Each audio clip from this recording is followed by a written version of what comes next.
Bonjour à tous. Je vais vous parler de mon livre qui s'appelle Voyage en Europe de Charlemagne à nos jours. Quelle est l'idée de départ de ce livre?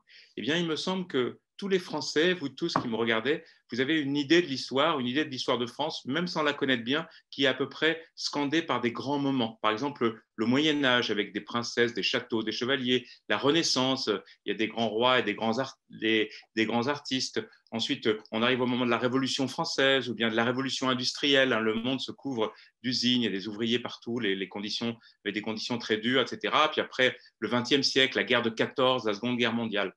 Est-ce qu'un Chinois, il a cette même histoire-là? Non, un Chinois, il ne pense pas les choses comme ça, parce que pour un Chinois, par exemple, le Moyen Âge, ce qu'on appelle nous le Moyen Âge, pour lui, c'était une période de grandeur. L'Empire chinois était très puissant.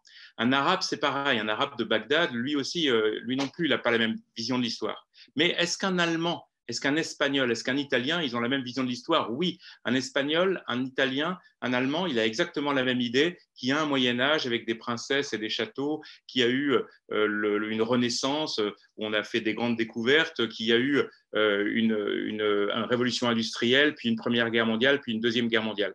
Eh bien, l'idée de mon livre, c'est ça, c'est de dire il y a une histoire européenne et on peut raconter cette histoire européenne parce qu'elle appartient à tous les Européens.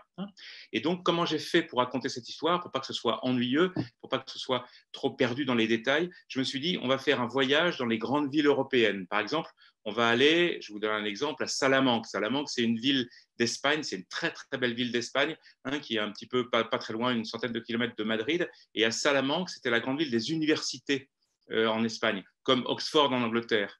Eh bien, à Salamanque, il y a des universités, et là, dans le chapitre, on raconte les universités du Moyen Âge.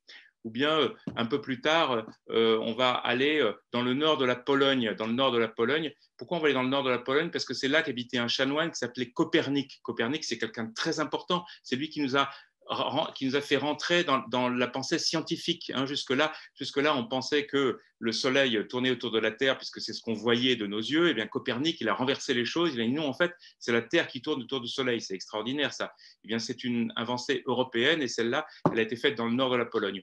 Ou bien, on va aller à Londres, au Parlement de Westminster, parce qu'au Parlement de Westminster, au XVIIe siècle, c'est là où les Anglais ont inventé le parlementarisme, ont inventé l'idée que désormais c'était le Parlement qui devait, Parlement qui devait voter les lois et c'était plus les rois qui devaient le faire, etc., etc. De ville en ville, on va avancer dans l'histoire européenne et c'est le but de ce livre, c'est de raconter une histoire européenne qui appartient à tous les Européens. Et c'est pour ça que je suis très fier d'avoir que ce livre ait reçu le prix Mieux comprendre l'Europe, parce que c'est exactement l'idée de ce livre, c'est d'essayer de mieux faire comprendre l'histoire européenne.